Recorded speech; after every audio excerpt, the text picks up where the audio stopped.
Hello everyone, welcome to the Fire Shark. So guys, इस video में हम बात करेंगे booting process of Cisco iOS.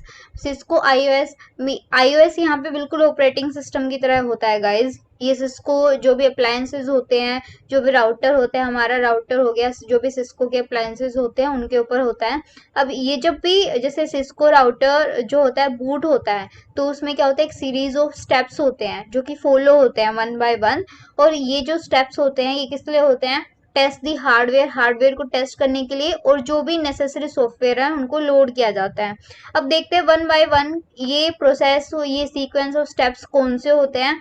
So guys, अभी हम देखते हैं जो सबसे पहला स्टेप होता है, स्टेप वन। उसमें क्या होता है? पोस्ट परफॉर्म होता है। पोस्ट क्या है? पोस्ट जो सबसे पहले ऊपर आपको दिख रहा है, पावर ऑन सेल्फ टेस्ट, ये पोस्ट होता है और ये सबसे पहले रन होता है, सबसे पहले यही रन होता है। पोस्ट जो पोस्ट जो होता है ये हार्डवेयर को चेक करता है, और ये इस चीज़ को वेरीफाई करता है कि डिवाइस के सारे कंपोनेंट्स जो हैं वो सही से ऑपरेट कर रहे हैं कि नहीं कर रहे हैं, मतलब सारे कंपोनेंट प्रेजेंट हैं या नहीं है। ये सारी चीज़ें पोस्ट चेक करता है। और ये क्या करता है? पोस्ट डिफरेंट डिफरेंट इंटरफेसेस को चेक करता है। मतलब राउटर पे जितने भी डिफरेंट डिफरेंट इंटरफेसेस होते हैं सबको चेक करता है। प्लस पोस्ट जो होता है वो रोम में स्टोर होता है, मतलब ये जो होता है रोम, रीड ओनली मेमोरी के अंदर ये स्टोर होता है, एंड रोम से ही ये रन होता है। फिर आता है हमारा स्टेप टू। स्टेप टू के अंदर क्या होता है? अब हमको आईओएस चाहिए है, मतलब हमको आईओएस जो है उसको लोड करना है। अब वो देखना है कि सबसे पहले वो फाइंड करा जाता है, मतलब बाय डिफॉल्ट तो वो क्या होता है, फ्लैश मेमोरी के अंदर होता है, जैसे आप स्क्रीन पे देख सकते हैं। सबसे पहले फ्लैश के अंदर चेक किया जाता है। फ्लैश क्या होता है? बाय डिफॉल्ट होता है, इसी के अंदर होता है। अगर फ्लैश के अंदर आईओएस नहीं मिलती है, मतलब सॉफ्टवेयर की वो आईओएस इमेज नहीं मिलती है, तो हम क्या जाते हैं, टीएफटीपी सर्वर के पास जाते हैं, जो कि एक हमारा बैकअप सर्वर होता है, मतलब बैकअप होता है ये एक तरह से। मतलब हमारी अगर फ्लैश के ऊपर हमारी जो भी हमारी आईओएस सॉफ्टवेयर इमेज नहीं मिली, तो टीएफटीपी सर्वर पे एज अ बैकअप हम चेक करते हैं। इस तरीके से हम चेक करेंगे। देन जब हमारा जो सॉफ्टवेयर है वो लोड हो जाता है, सॉरी हमारी जो आईओएस इमेज जो है वो अगर लोड हो जाती है, उसके बाद हम जाते हैं एनवीरैम, जहाँ पे फाइंड आईओएस। यहाँ पे क्या होता है? यहाँ पे कॉन्फ़िगरेशन फाइल्स होती हैं।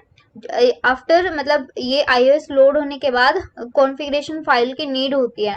अभी कॉन्फ़िगरेशन फाइल किसके ऊपर होती है? एनवीरैम में होती है, जिसको हम स्टार्टअप कॉन्फ़िगरेशन मतलब स्टार्टअप कॉन्फ़िग भी बोलते हैं। अब वो मिल जाती हैं तो हम यूज़र मोड में पहुंच जाते हैं, मतलब सारी चीज़ें सेटअप हो जाती हैं, वो सारी चीज़ें फिनिश हो जाएंगी। नहीं तो हमको क्या करना पड़ेगा? अगर नहीं मिल रही है एनवीरैम में iOS, तो हम क्या करने हैं, सेटअप मोड में हमको जाके कॉन्फ़िगरेशन फाइल जो हैं उनको सेटअप करना पड़ेगा, दोबारा से उनको सेट करना पड़ेगा। तो गाइज, जैसे हमने देखा जो हमारा सेकंड स्टेप था, जिसके अंदर हम क्या कर रहे थे, iOS को ढूंढ रहे थे। अब उसमें क्या होता है, जो हमारा बूटस्ट्रैप प्रोग्राम होता है ना गाइज, बूटस्ट्रैप प्रोग्राम वो कॉन्फ़िगरेशन रजिस्टर वैल्यू को चेक करता है कि मतलब ये फाइंड करने के लिए कि iOS कहाँ पे लोड करनी है। मीनिंग की मतलब यहाँ पे जो बूटस्ट्रैप प्रोग्राम था, सबसे पहले जो प्रोग्राम चलता है हार्डवेयर वगैरह, मतलब इस तरीके से मतलब चेक करने के लिए, तो ये क्या करता है यहाँ पे, ये चेक करता है कि iOS इमेज मतलब कहाँ पे है, मतलब फाइंड आउट करने के लिए। अब ये पता कैसे चलेगा?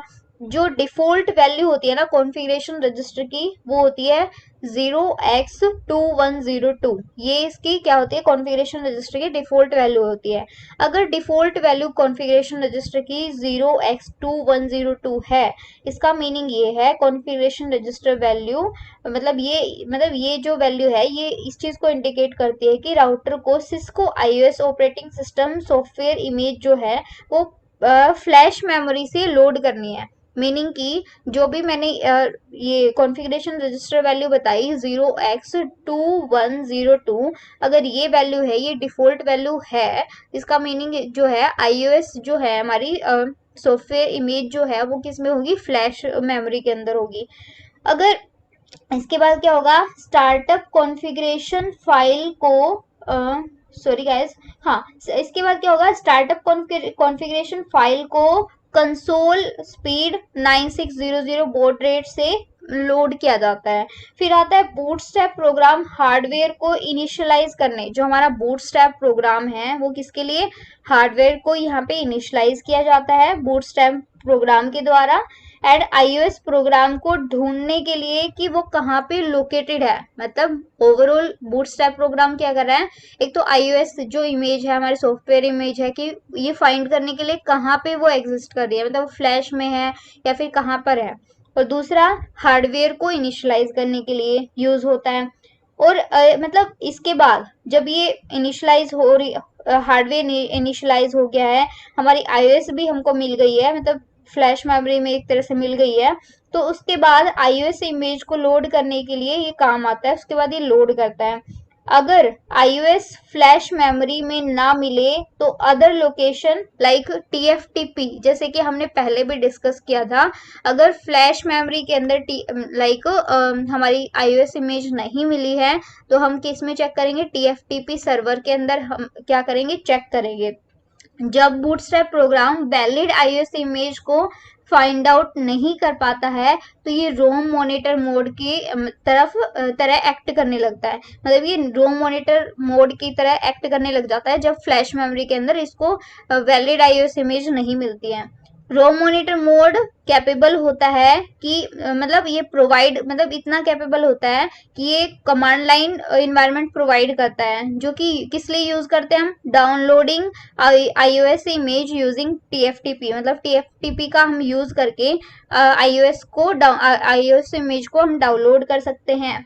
हम लोस्ट पासवर्ड को रिकवर भी कर सकते हैं रोम मॉनिटर मोड से। कॉन्फ़िगरेशन रजिस्टर की जो वैल्यू है उसको चेंज भी कर सकते हैं हम रोम मॉनिटर मोड से। बेसिकली रोम यहाँ पे क्या होता है, हम ये हमने देखा कि रोम मॉनिटर मोड हमारा क्या होता है। फिर आता है स्टेप 3 हमारा क्या है, iOS software valid configuration file को चेक करता है। हमारा क्या है iOS, अब हमने क्या किया है, हमको या तो हमने क्या कहा से फ्लैश मेमोरी से हमको हमारी वैलिड iOS मिल जाएगी, या फिर TFTP सर्वर से मतलब बैकअप से हमको मिल जाएगी। उसके बाद जब लोड होता है, iOS लोड होता है, तो उसके बाद क्या होता है, iOS software valid configuration file को चेक करता है। मीनिंग अब ये जो iOS लोड हो रहा है ये किस लिए, वैलिड कॉन्फ़िगरेशन फाइल को चेक करता है कि जो कि NVRAM में होती है। अब क्या होता है, जो हमारी ये वैलिड कॉन्फ़िगरेशन फाइल होती हैं ये किसके अंदर होती हैं, NVRAM के अंदर होती हैं। और इस फाइल को हम क्या कहते हैं, स्टार्टअप कॉन्फ़िग फाइल भी कहते हैं। अब बात करते हैं स्टेप 4 की। अब अगर NVRAM में स्टार्टअप कॉन्फ़िग फाइल जो है वो प्रेजेंट है तो राउटर इसको लोड कर देगा और जो स्टार्टअप कॉन्फ़िगरेशन फाइल में कॉन्फ़िगरेशन कमांड्स को अप्लाई भी कर देगा। फिर आता है अगर valid startup configuration file NVRAM में प्रेजेंट नहीं है, मतलब फिर हमने देखा NVRAM के अंदर ये स्टार्टअप कॉन्फ़िगरेशन फाइल नहीं मिली, तो क्या होगा, iOS software configuration setup display कर देगा, मतलब सेटअप मोड में चला जाएगा। मतलब स्टार्टअप कॉन्फ़िगरेशन फाइल नहीं मिली NVRAM में iOS को, तो ये सेटअप मोड में चला जाएगा। और ये क्या कर देगा, जब एक बार स्टार्टअप कॉन्फ़िगरेशन जो है लाइक कॉन्फ़िगरेशन इज लोडेड, मतलब ये कॉन्फ़िगरेशन लोड हो जाएगी, तो जो iOS है ना वो कहाँ पे चला जाएगा, CLI इंटरफेस इन यूजर मोड, मतलब यूजर मोड के अंदर चला जाएगा। पूरा बूट प्रोसेस मतलब कंप्लीट बूट हो जाएगा, पूरा iOS जो है हमारा वो क्या हो जाएगा, बूट हो जाएगा। तो इस तरीके से गाइस बूटिंग प्रोसेस होता है सिस्को iOS का। So this is all about booting process of Cisco iOS। So thank you guys.